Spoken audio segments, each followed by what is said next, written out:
하나님의 말씀 요한복음 15장 1절부터 17절까지 말씀을 우리 천천히 속도를 맞춰서 합독을 하도록 하겠습니다. 시작. 내가 참 포도나무요 내 아버지는 그 농부라.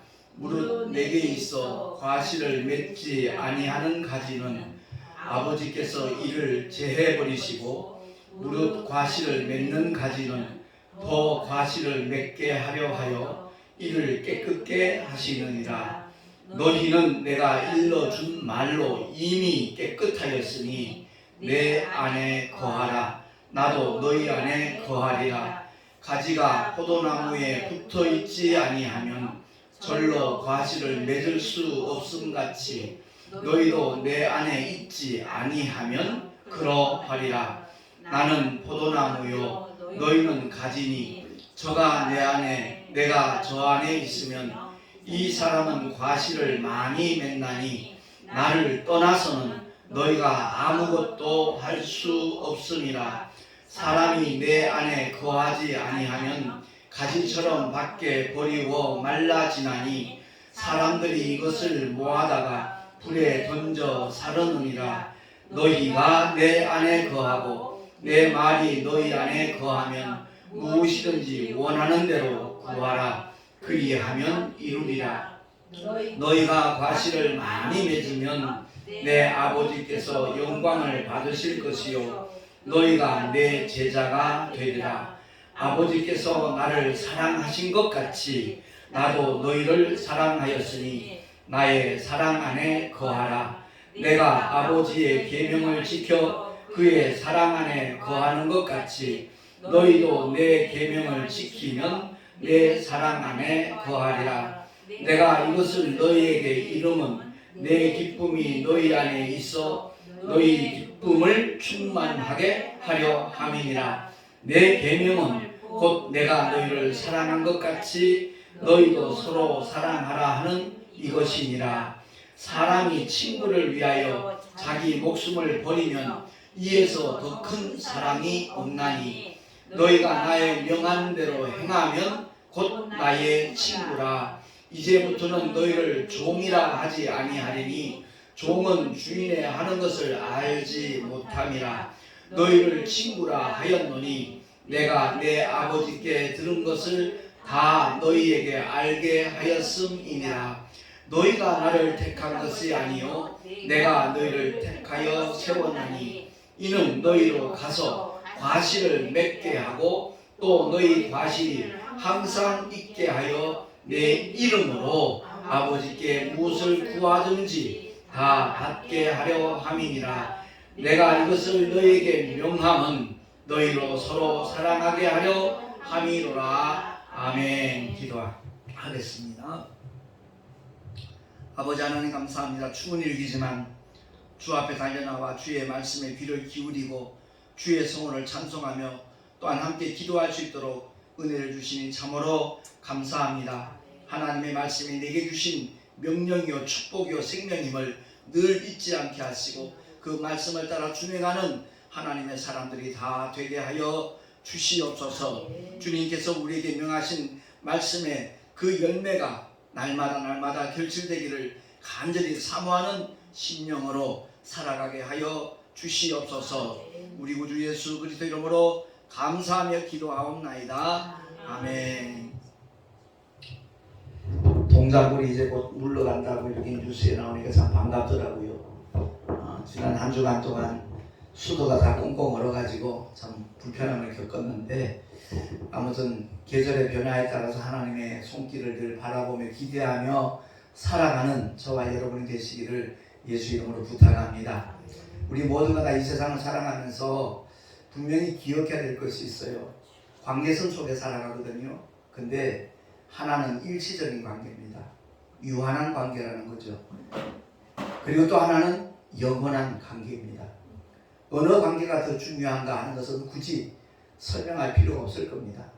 영원한 관계가 중요하죠. 소중하죠. 귀하죠. 근데 대다수의 사람들을 보면 교회 밖에 있는 사람들도 그렇지만 교회 안에 들어왔다고 하는 사람들조차도 영원한 관계보다 일시적인 관계에 더 비중을 두는 그런 모습들이 많이 드러나고 있습니다. 그게 현실이라는 이유 때문에 우리가 감각을 가지고 있는 육신의 존재다 보니까 그런 유혹에 그런 함정에 많이 빠져들고 있다는 것을 참 부인하기 힘들 겁니다. 그럼에도 불구하고 믿음의 사람들은 정말 영원한 관계에 비중을 두고 거기에 포커스를 맞춰서 믿음을 살아간다면 그 사람이야말로 이 세상에서 가장 복되고 행복한 사람이 될 줄로 믿습니다. 근데 왜 교회를 다니면서도 믿노라 하면서도 그런 모습으로 드러나는가? 그것은 바로 어둠의 세력들의 역사 때문에 그런 겁니다. 악한 영들이 우리 눈을 자꾸 가려요. 세상 사람들은 전혀 하나님의 영광을 보지 못하도록 가려놔버렸어요. 첫사람 아담이 선악과를 따먹는 그 순간에 원수 마귀에게 모든 고난을 아담은 송두리째 이양을 하고 말았습니다. 다시 말해서 하나님께서 하나님의 형상대로 그 모양을 따라 아담을 창조하시고 난 다음에 그에게 무한한 권세를 부여해 주셨거든요. 임금의 권세입니다. 이 세상을 정복하고 다스릴 수 있는 그 권세를 줬어요. 그런데 하나님께서 한 가지 명하신 게 있잖아요. 동산 중앙에 있는 선악을 알게 하는 나무는 먹지 마라. 정령 죽으리라 그랬어요. 근데 이 말씀을 직접 들은 아담을 찾아오지 않고 아담의 갈비뼈를 취하여 만든 그야말로 그를 돕는 배필로 만들어진 하와를 찾아와서 유혹을 하는 거죠. 이 하와는 어떤 생각했겠어요? 내가 그럼 혹시 잘못 전해 들었나? 그런 함정에 빠지는 겁니다. 그 틈을 놓치지 않죠. 결코 죽지 아니하리라. 하나님의 말씀과 정반대되는 말을 선포하면서 마귀는 하와를 유혹을 합니다. 그 유혹의 말을 받아들이기 전까지도 분명히 선악과를 여러 번 봤을 거예요. 동산 중앙에 있으니까 별의별 과실을 임의로 언제든지 따먹을 수 있는 은혜를 하나님이 부여하셨기 때문에 동산에 늘 이렇게 돌아다니면서 그 당시 먹을 것은 그게 전부였으니까, 그게 또 가장 좋은 음식이었으니까, 과일이었으니까. 근데 선악과를 봐도 아무런 동요가 없었어요. 원수 마귀는 항상 관념을 통해서 역사해요. 그래서 하와에게 그런 변질된 메시지를 던져줌으로 말미암아 받아들이는 순간 분명히 똑같은 선악과였는데 먹음직도 하고 포함직도 하고 지혜롭게 할 만큼 탐스러운 그런 과일로 보인 거예요. 그걸 먹고 난 다음에 저만 먹고 끝내는 것이 아니라 자기 남편에게도 당신도 이거 먹어봐 참 맛있어 그걸 줬다는 거예요. 그러니까 아담은 하나님이 명하셨으니까 그 명령에 복종을 해야 되는데 그 계명을 범하고 말아요. 물론 하나님처럼 되기 위해서 아담은 선악과를 먹은 게 아니라는 것을 성경은 우리에게 증언하고 있잖아요. 당신이 지으셔서 내게 함께 있게 한 여자, 그 여자가 줌으로 나는 먹었습니다. 그러니까 하나님 말씀에 순종해야 되는데 불순종의 죄를 범한 거죠. 어쨌든 그 행위가 아담에게 주신 그 모든 권세를 송두리째 옛뱀에게 이양시키는 결과가 되고 말았던 거예요. 그래서 그때부터 고통은 찾아온 것이고 우리 인생 여정에 있어서 질병과 기근과 전쟁과 아픔들이 이별들이 죽음까지 찾아오게 됐다는 것을 성경은 그렇게 말씀을 하고 있는 겁니다. 그 결과 모든 사람들이 이제 하나님의 영광을 볼 수 없는 그런 자리에 떨어지고 만 거예요. 그래서 영원한 것을 볼 수 없도록 만든 마귀의 괴계에 속고 있기 때문에 현실의 문제 앞에 전부 다 굴복을 하는 거예요. 거기에 빠져드는 거예요. 그게 너무나 감각적이고 현실적인 것이기 때문에 만약 그게 아니면 끝장날 것 같거든요.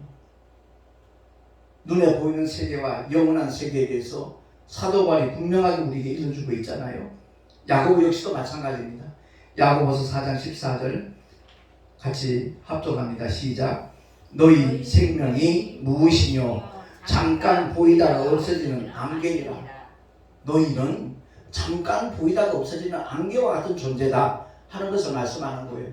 물론 여기서 말씀하는 너희는 우리 육신의 나를 가리키는 거예요. 우리 영혼의 때를 말씀하는 것이 아니라. 그리고 고린도후서 4장 18절 시작. 보이는 것은 잠깐이요 보이지 않는 것은 영원함이니라. 아멘. 이 영원한 하나님의 나라를 결코 놓치지 않는 저와 여러분 되시기를 예수 이름으로 축원합니다. 그래서 많은 사람들이 세상 사람들은 그렇습니다. 하나님 영광을 보지 못해요. 그러니까 복음을 전해도 콧방귀 끼고 때로는 정말 싫어하며 대적하는 그런 사람들까지도 생겨나는 것은 마귀에게 속고 있다는 명백한 증거이기도 합니다. 고린도후서 4장 3절 4절에 사도 바울이 이와 같이 말씀하죠. 합독하겠습니다. 시작. 만일 우리 복음이 가리웠으면 망하는 자들에게 가리운 것이라. 그 중에 이 세상 신이 믿지 아니하는 자들의 마음을 혼미케 하여 그리스도의 영광의 복음의 광채가 비추지 못하게 하느니 그리스도는 하나님의 형상이니라. 아멘. 하나님은 영이시니까 무형상이에요. 비물체예요. 보이지 않아요. 보이지 아니하는 하나님의 보이는 형상으로 오신 분이 2000년 전에 이 베들레헴에 탄생하신 하나님의 독생자 예수신 줄로 믿습니다. 그 주님을 누구보다도 사랑하고 높이고 증거하는 하나님의 사람으로 살아갈 수 있기를 예수 이름으로 축원합니다. 기독교 신앙은 다른 것 아니에요. 하나님과의 관계가 영원한 관계이고 그 관계는 영원한 사랑이요 또한 축복이요 행복임을 깨닫는 그 사람들이 걸어가는 길이 기독교 신앙의 길인 겁니다. 구약의 선민 이스라엘은 하나님과의 관계를 목자와 양으로 비유했지요. 목자 없는 양은 그 생존 자체가 위협을 받는 겁니다. 그러니까 목자의 보호 속에서 그들은 안전할 수 있고 생존할 수 있기 때문에 이스라엘 백성은 하나님의 보호하심을 결코 떠나서는 안 되는 하나님의 선민이라는 것을 구약 전체가 우리에게 증언을 하고 있거든요. 근데 오늘날 성도는 어떻습니까? 단순히 돌보심만 받는 그런 관계가 아니라 아버지와 자녀의 관계, 하나님의 독생자 예수 그리스도의 이름을 믿음으로 말미암아 저와 여러분에게는 하나님의 자녀가 되는 권세까지 주어졌다는 것을 확실히 믿으시기 바랍니다. 근데 이 하나님의 자녀되는 권세를 사용하는 사람은 많지 않아요. 그냥 명분만 갖고 살아요. 그래서 어둠의 세력들이 공격하면 그대로 당하죠. 제가 일전에 그런 고백을 했습니다만 30수년 만에 처음 이번에 알았어요. 나의 어떤 영적인 교만을 깨뜨리기 위한 하나님의 방법이 없다 하는 것을 깨닫고 4월 동안 정말 많이 울었어요. 병든 성도들 보면, 특히 목회자들 보면 어떻게 저렇게 하나님의 약속을 믿지 못할까? 저가 채찍에 맞음으로 나음을 입었다라는 하나님이 주신 그 약속을 왜 누리지 못할까? 이런 영적으로 이렇게 깜본다 그럴까? 무시하는 그런 성향이 내 내면 속에 자리 잡고 있었다는 것을 하나님께서 정말 여실히 깨닫게 만드셨고 철저하게 회개하게 만들었어요. 우는 자들과 함께 울라. 로마서에 그렇게 말씀하고 있는데 병든 성도나 목회자를 보면 내가 함께 아파하고 그들을 위해서 중보기도 해야 그게 마땅한데 위로는 하면서도 어떻게 보면 겉다르고 속다른 그런 모습을 하나님께서 비춰주셨어요. 사흘 동안 많이 고통스러웠고 정말 많이 울었어요. 그래서 그 심령이 바뀌어지도록 하나님이 역사하셔서 정말 코로나를 통해서 난 두 가지를 얻었다고 생각을 해요. 코로나 사태 때 오히려 나는 구독자도 늘어났고요. 주일 그 예배 메시지를 올려놓으면 일주일 지나면 150에서 200명 정도 이렇게 보고 댓글도 달고 이런 거 보면서 굉장히 나름대로 보람을 느끼고 있어요.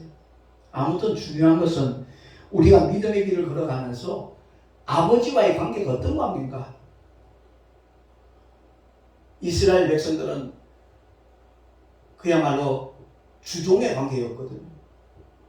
하나님을 감히 아버지라 부를 수 없는 오직 하나님의 백성으로서의 삶을 그들은 살아왔어요. 그래도 그들은 그야말로 자부심을 가지고 기쁨으로 살아왔어요. 그런데 아닌 말로 모세와 엘리야 같은 위대한 면모를 갖고 있지 못한 우리들이지만 하나님을 향하여 아버지라 부를 수 있는 놀라운 은혜를 받은 사람이 저와 여러분인 줄로 믿습니다. 그렇습니다.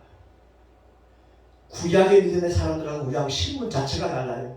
언젠가도 말씀 듣가가면서 그걸 그림으로 그려서 설명을 한 적이 있지만, 예컨대 이시조선시대에 그 나라의 모든 백성은 임금님의 백성들이에요.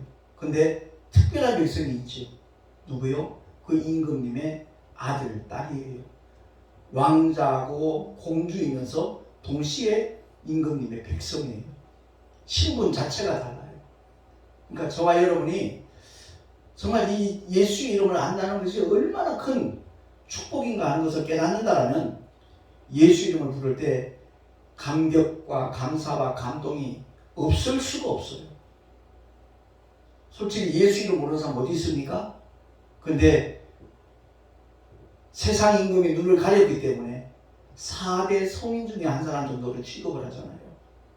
그러나 성령의 조명을 받은 사람들은, 성령의 인치심을 받고 감동을 받은 사람들은 예수 이름 앞에 그야말로 기쁨과 감사함으로, 가장 먼저는 눈물로 회개하며 그 이름 앞에 죄를 토설하고 하나님의 은혜를 구하였지만, 아무튼 그 이름을 믿고 받아들인 후로는 그 거룩하신 하나님, 창조주 하나님, 전지전능하신 그 하나님을 아버지라 부를 수 있도록 성령께서도 증거를 해주시잖아요. 저와 여러분은 이 세상에서 가장 복 있는 사람임을 확실히 믿으시기 바랍니다. 자부심 가져야 돼요. 언젠가도 그런 표현을 했지만, 만약에 이 마이크를 1,000만 원 주고 사시면 1,000만 원짜리라고 그러잖아요. 저와 여러분은 하나님의 핏값으로 사셨어요. 하나님의 핏값을 해야 된다는 얘기예요. 우리의 가치는 주님의 보혈과 동격이라는 거죠. 그 귀하신 보배의 피를 흘려주셔서 우리의 죄를 다 도말하시고 다시는 기억지도 아니하실 뿐만 아니라 하나님의 자녀의 신분과 권세까지 부여하신 주님, 영원히 사랑하고 찬양합시다. 그 주님만을 따라가는 우리 모두가 될 수 있기를 예수 이름으로 축원합니다. 영원한 아버지의 집, 저 천국에서 영생 복락하는 그 약속을 얻은 자가 저와 여러분이거든요. 살다가 죽으면 그만이지. 그 새빨간 마귀의 거짓말에 대다수의 사람들이 속고 있거든요. 당연히 이 세상 사는데 좀 편하게 살아야지. 아이고 주일날이라도 쉬어야지. 무슨 교회 가서 예배 드려? 그럴듯한 꾀임에 빠져가지고 그들은 세월을 허비하고 있거든요. 주를 위하여, 복음을 위하여 일할 수 있는, 충성할 수 있는 그 귀한 기회를 전부 다 놓쳐버리고 있다는 것, 우리가 기억을 해야 돼요. 제가 2월 1일자 목회자 사무신문에 기고를 했어요. 한국교회 이대로는 안 된다. 그래요. 70년대까지 한국교회가 얼마나 부흥을 했습니까? 외적인 부흥. 거기에 모두가 정말 매료되기도 했고 기뻐하기도 했고 감사하기도 했어요. 그런데 어려움이 찾아오니까 세상에 주는 어떤 유혹 속에서는만 그냥 추풍 낙엽처럼 떨어져 나가잖아요. 어려움이 찾아오니까, 또 코로나가 찾아오니까, 대면 예배 안 된다, 정부에서도 그렇게 종용을 하니까 거기에 편승해서 대다수의 성도들이 그냥 영상으로 예배 드리거나 아예 교회와 멀어진 그런 영혼들이 얼마나 많이 있습니까? 참 안타까운 일이죠. 거기에 가장 큰 문제 중에 하나가 뭐냐? 전도하지 않는다는 거예요. 그 전도에 대한 개념을 다시 가져야 되는데, 내가 출석하고 있는 교회에 사람을 데리고 와서 등록을 지키고 계속 교회를 다니도록 만들어줘야 저 사람 전도했다 이렇게 인정을 받잖아요. 씨 뿌리는 자의 비유는 그게 아니거든요. 주님은 씨를 뿌리러 오셨어요. 어디가 옥토인지 돌짝밭인지 길가인지 가시덤불인지 그거 파악해서 옥토에만 씨를 뿌려라 말씀하신 적이 없어요. 그 밭의 네 종류는 사실 두 가지거든요. 결실하든지 결실하지 못하든지. 그건 각자의 몫이에요. 복음의 씨앗을 뿌리는 것은 우리 모두의 역할인 줄로 믿으시기 바랍니다. 주님은 오직 그 일을 위해서 오셨어요. 근데 저도 11년 전까지만 그랬거든요. 전도는 성도들이 하는 것이고, 새로운 신자를 데리고 오면 그들에게 말씀을 가르쳐 실신자 교육하고 신방도 가고 그들을 정말 주님의 제자로 양육하는 일에 힘쓰면 목사의 사명은 거의 다 감당하는 것으로 저도 알고 있었어요. 근데 전화위복이 됐지요. 교회 월세 2달 밀리는 바람에 교회 비워달라는 그 요청에 시작한 택시가 이제 10년째 들었습니다. 오늘이 딱 9년 일주일 되는 날이네요. 정말 하나님의 은혜로 그 9년 동안 경험한 놀라운 간증들은 이루 말할 수 없고요.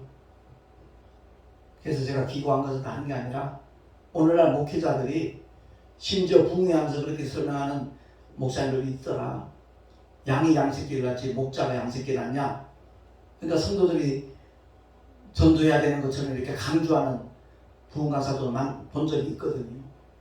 그러면 예수님은 왜 전도하셨어요? 예수님이 양입니까? 아니요. 선한 목자시잖아요. 그런데 주님은 오직 그 일을 위하여 오셨다는 거죠. 주님의 3대 사역이 말씀 가르치시고 병든 자 고쳐주시고 천국 복음 전파하는 이 3대 사역의 목적은 오직 영혼을 구원하기 위한 전도가 목적인 줄로 믿습니다. 마가복음 1장 38절 39절에 분명하게 명시가 되어져 있어요. 그럼에도 불구하고 오늘날 많은 사람들이 목회자나 성도들이 내게 필요한 말씀만 붙잡거든요. 조금 부담만 되면 외면해요. 정말 하나님께서 우리에게 맡겨주신 일이 무엇인가 거기에 대해서 전부 다 가장 중요한 부분을 놓치고 있어요. 공생애 동안 주님 하신 일은 한마디로 말하면 전도였어요. 그리고 공생애를 마치시고 난 다음에 부활하셔서 승천하시기 직전에 하실 말씀 얼마나 많으셨겠어요. 근데 주님은 다른 말씀 안 하셔요. 하나님의 약속이 너에게 더딥혀질 때가 이성에 유하라. 성령을 기다리는 거죠. 그리고 만민에게 복음을 전파하라. 성령을 보내신 이유와 목적도 바로 전도를 가능케 하기 위해서. 성령이 직접 진리의 영이시니까. 하나님의 말씀이 두 가지라고 했잖아요. 구약은 율법이고 신약은 진리고. 하나님의 아들이 직접 하신 말씀이 진리인데 성령을 진리의 영이라고 해요. 왜? 그 진리를 증거하고 변호하기 위해서 성령을 모셨기 때문에. 성령은 절대 율법을 증거하지 않아요. 율법은 정죄하는 법이에요. 진리는 자유케 하는 법이고요. 우리 모두가 진리 안에서 자유하는 하나님의 사람으로 살아가기를 예수 이름으로 축원합니다. 근데 우리 모두가 하나님의 자녀가 되었는데 자녀라고 해서 그 부모를 늘 기쁘게 하는 존재는 아니거든요. 자녀들 중에는 부모의 마음을 아프게 하고 근심시키는 그런 자녀도 존재해요.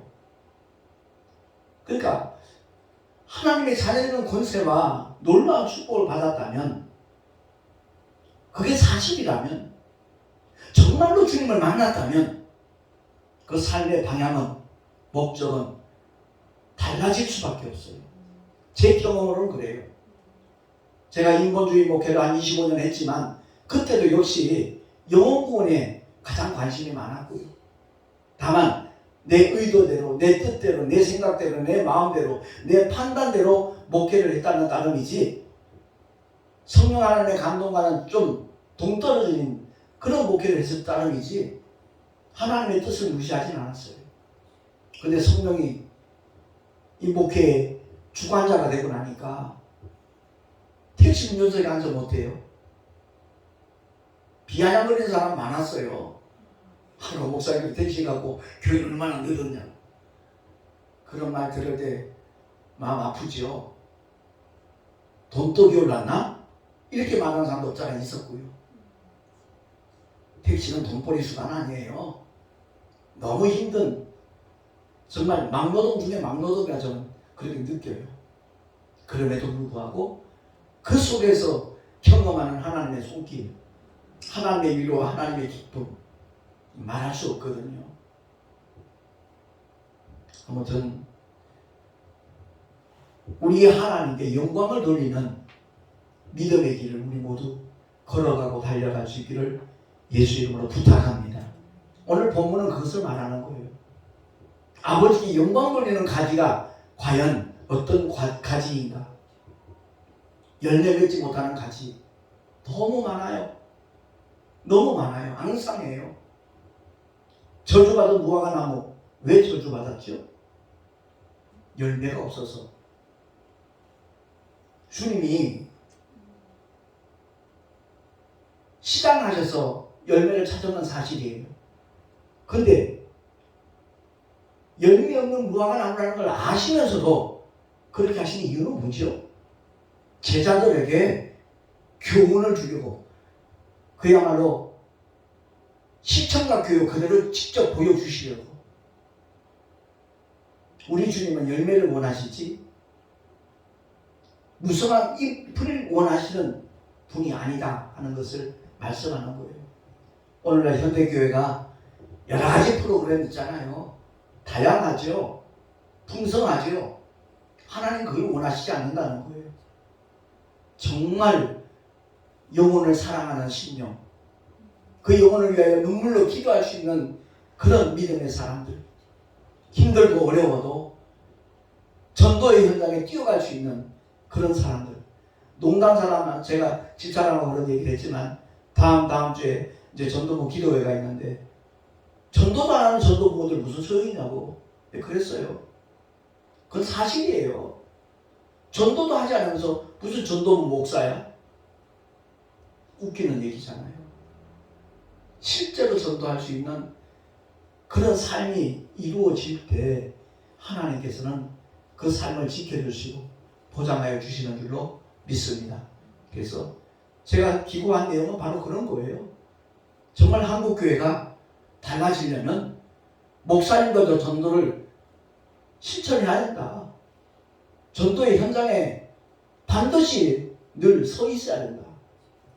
어떤 종교적인 행위로 이 문제는 특별 전도 기간이다, 그래서 하는 종교적 행사 말고 삶 전체에서 끊임없이, 제가 9년 일주일을 지나면서 감사한 것은 나도 모르게 제 주머니에는 항상 껌 전단지가 들어있어요.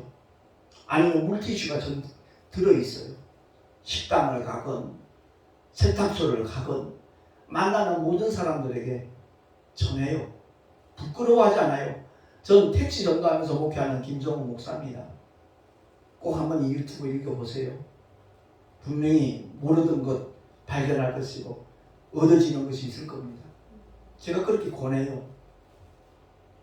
그렇습니다. 예전에 김기용 목사는 꿈도 못 꿀 얘기였지요. 예. 성도들의 닭달만 했지 왜 전도 안 하냐고, 왜 새신자가 안 생기냐, 그런 식으로 닭달만 했지 전도의 현장에 앞장서려고 생각해본 적이 없었어요. 근데 주님이 9년이 지나도 하나하나 깨닫게 하시고 체험케 하시고 느끼게 하셨어요. 정말 사도 바울이 왜 그렇게 3차 세계 여행을 하면서까지 복음을 전해야 했던가. 저희 집사람하고 터키에 선교여행 갔다가 갑바도기아에서 사진 찍은 게 좀 여러 장 있어요. 그 지형을 보니까 정말 험악해요. 그 길을 사도 바울은 도보로 다니면서 복음을 전한 거예요. 별의별 위협이 도사리고 있지만 그는 개의치 않았어요. 주님이 맡겨주신 사명, 그 감당하는 일에는 자기 목숨을 조금도 귀한 것으로 여기지 않는다라고 고백하면서 그는 그 길을 걸어갔어요. 그가 그 삶을 살았기 때문에, 실천했기 때문에 복음으로 난 아들 디모데에게 그렇게 또한 엄히 명할 수가 있었구나 하는 것이 제가 공감이 되는 거예요. 그렇습니다. 제가 총회장이 되고 난 다음에 꿈꾸는 것은 다른 것 없어요.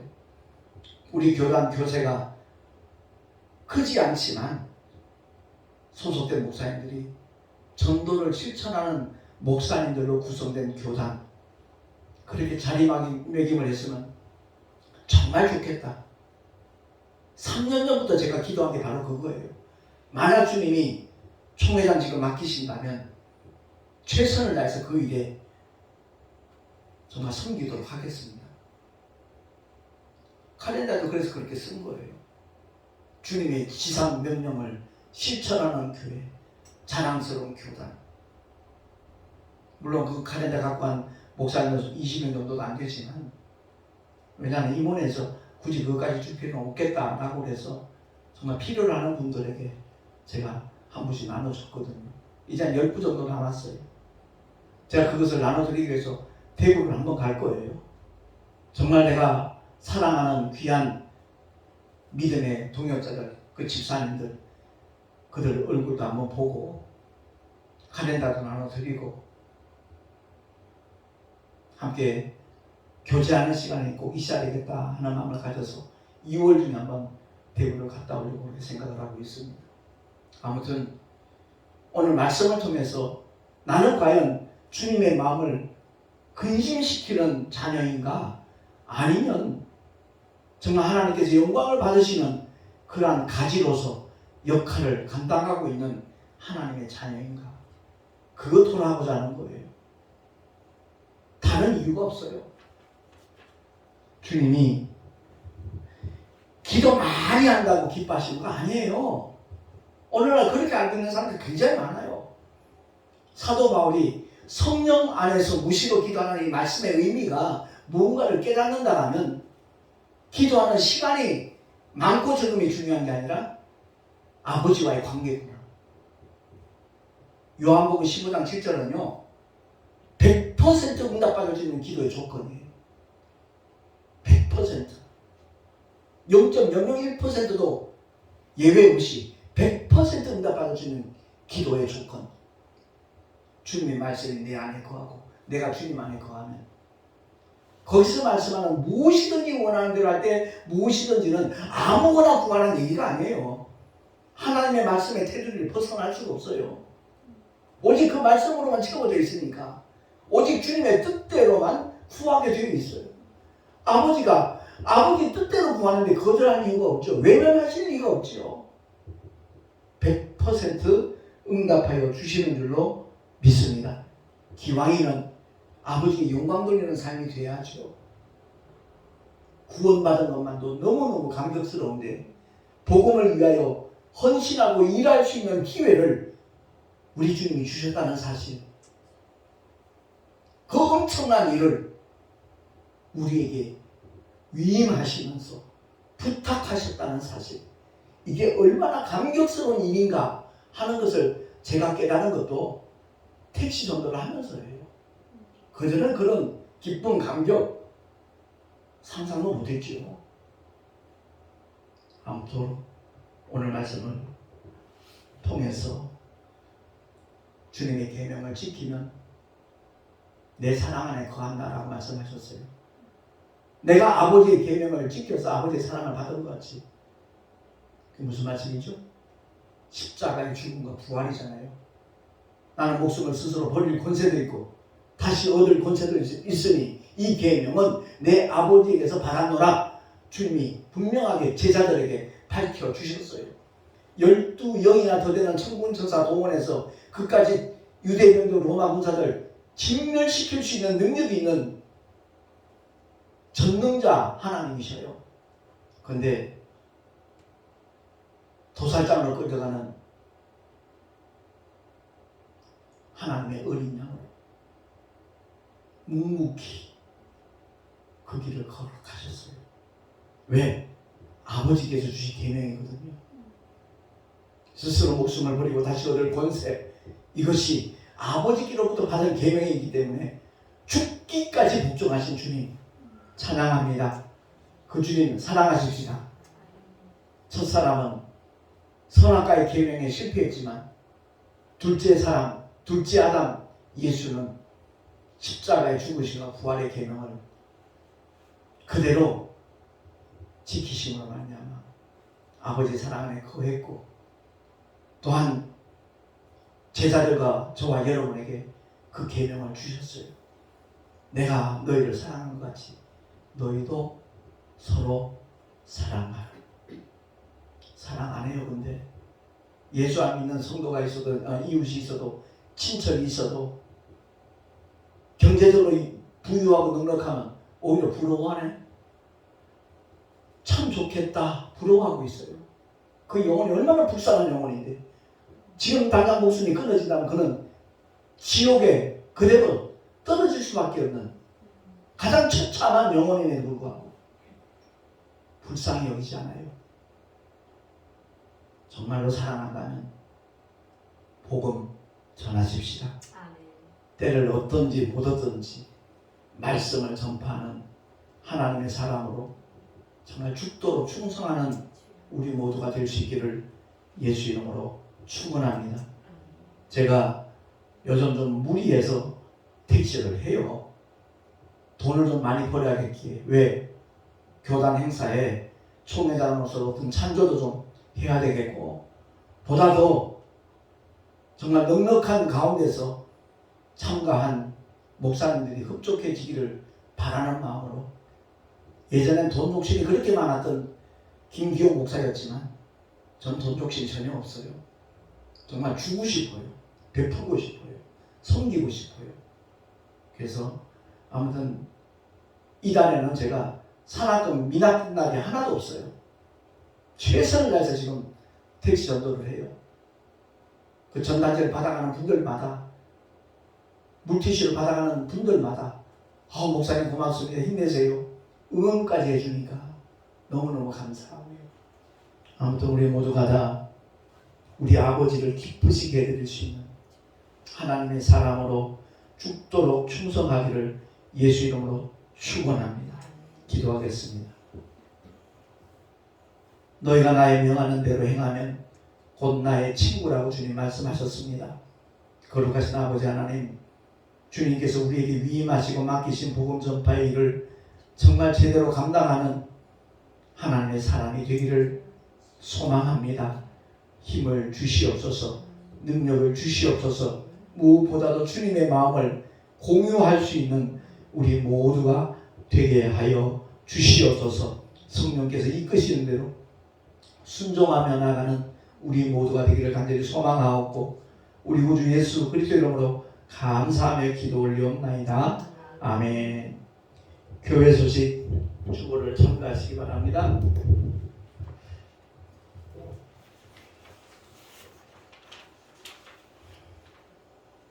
2월 6일 날 꿈이 있는 교회에서 전도부 기도회 모임이 있습니다. 물론 3월 20일부터 22일까지 있을 그 전도부 행사를 위한 기도회 모임입니다.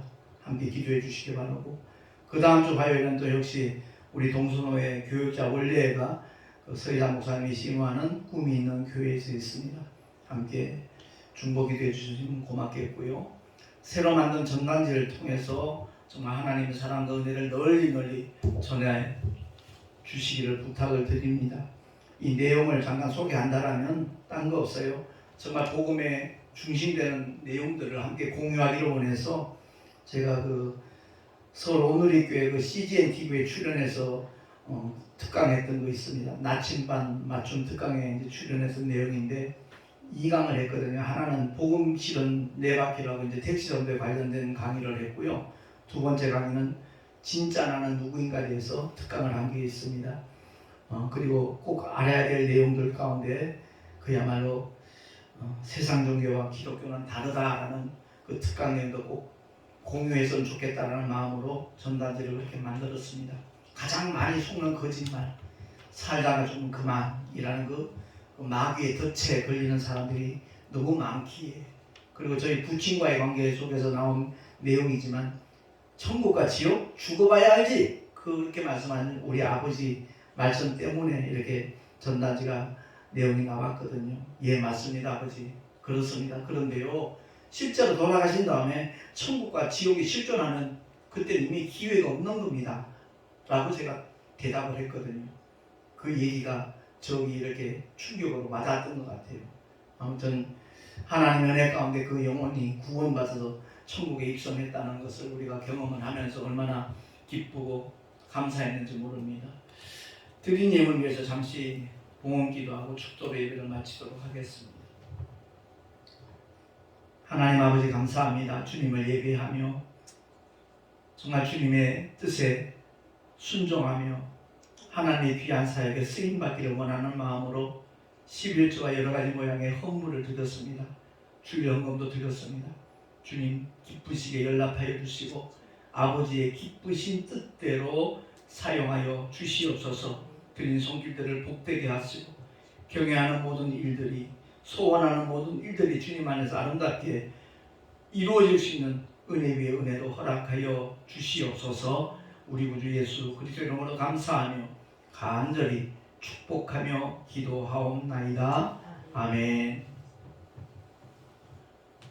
이제는 우리 구주 예수 그리스도의 크신 은혜와 하나님 아버지의 영원하신 사랑하심과 보혜사 성령 하나님의 내주교통 인도하심과 축복하심이 하나님과의 관계가 영원한 관계임을 깨닫고 정말 주님 맡겨주신 사명 제대로 감당하며 하나님께 영광 돌리는 삶을 살아가리라 결단한 하나님의 사람들 머리 위에 그 가정과 자녀들과 경영하는 모든 일들과 삶의 자리 위에 또한 주께서 피로 값주고 세우신 주님의 모든 교회들 위에 지금으로부터 영원토록 함께 있을지어다.